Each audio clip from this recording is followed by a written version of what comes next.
Imagine walking into a royal palace. Velvet curtains, golden thrones, glittering crowns, and then the smell hits you. Spoiled perfumes, sweaty silk, and layers of unwashed flesh. Believe it or not, for centuries, many kings and queens believed that bathing was dangerous, sinful, or even deadly. Today, we're diving into 6 royals who avoided water like the plague, literally. Their shocking hygiene habits might make you thank the heavens for modern plumbing. Let's start with the Virgin Queen herself. Elizabeth I ruled England with fire and brilliance, dazzling ambassadors with her wit, her gowns, and her power. But there was one thing she did not dazzle them with: her hygiene. Elizabeth was proud of her restraint when it came to bathing. She famously declared, almost as if bragging, "I bathe once a month, whether I need it or not." For her, bathing was not a daily ritual but a rare, carefully supervised event. Doctors and advisors warned her constantly that soaking in hot water would open the pores and allow plague, fevers, or poisonous air to seep inside her body. To Elizabeth, a hot bath wasn't relaxation, it was flirting with death. So instead of water, she turned to other methods. She believed that changing into fresh undergarments kept her clean. Linen, according to the medical wisdom of the time, absorbed sweat and impurities. The idea was that the fabric pulled out the filth, leaving the skin purified. Elizabeth was known for her love of fine, clean linen, and her laundresses worked endlessly to provide her with stacks of it.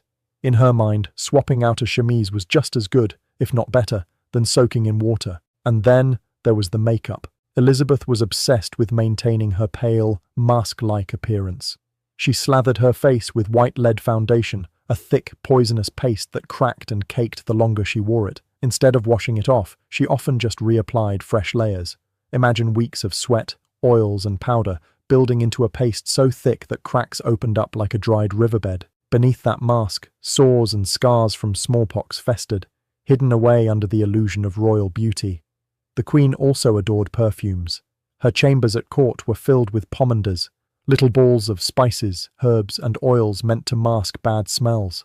Courtiers wrote of her magnificent presence, her golden hair wigs, her dazzling gowns. But never, not once, did they write of her fragrance.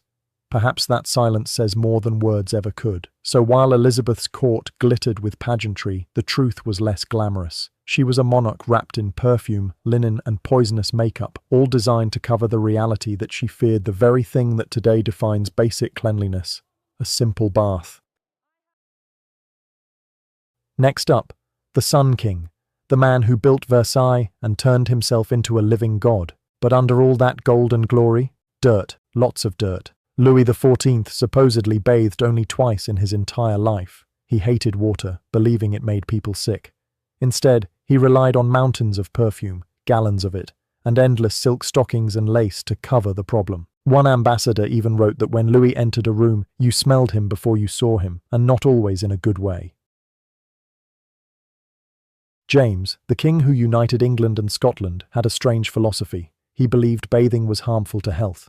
He once said that the dirtier the skin, the healthier the man. So James rarely bathed, wore the same clothes for weeks, and let his hair grow wild. His courtiers complained that he scratched himself constantly, especially during audiences, leaving his clothes covered in lice and fleas. Imagine being knighted by a king who hadn't touched soap in months. 4. Queen Isabella of Castile. Isabella, the queen who sponsored Christopher Columbus, had a legendary quote about bathing. She once bragged that she had only bathed twice in her entire life, once when she was born and once when she got married. Why? Because Isabella believed bathing was immodest and sinful. She thought it encouraged vanity and lust. Instead, she relied on scented oils and religious devotion, but her pure approach may have fueled infections, making life at the Spanish court far less glamorous than we imagine. Like father, like son, Louis XIII, the father of the Sun King, was also famously dirty. He hated water so much that when he was forced to bathe for medical reasons, he had to be dragged screaming into the tub. Instead of bathing, Louis XIII loved changing clothes several times a day, believing that clean fabric kept the body healthy. He wore layers of linen and smothered himself in powders. But the result? A court filled with the smell of sweaty nobles masking themselves with clouds of musk and rose oil. When we think of Marie Antoinette, we often picture the glittering Queen of France surrounded by jewels, towering wigs, and endless parties at Versailles. She's remembered for the famous line, "Let them eat cake," though she never actually said it. But what history rarely tells you is that behind all the luxury and powder, Marie Antoinette wasn't exactly fresh and clean. Yes, it's true that Versailles had bathing rooms, and Marie even had her own private bath installed, a rare privilege at the time. But here's the twist: she rarely used it. Like many royals of her era, she was raised to believe that bathing too often was dangerous. Doctors whispered that hot water opened the body to deadly diseases.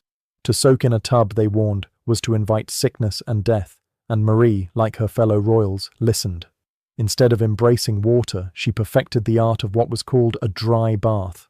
Her maids would rub her body with cloths soaked in alcohol or vinegar, believing it cleansed the skin without the risks of water. Afterward, she would change into layer after layer of fresh linen undergarments, the royal version of washing without ever touching a drop of water. Perfume became her armor.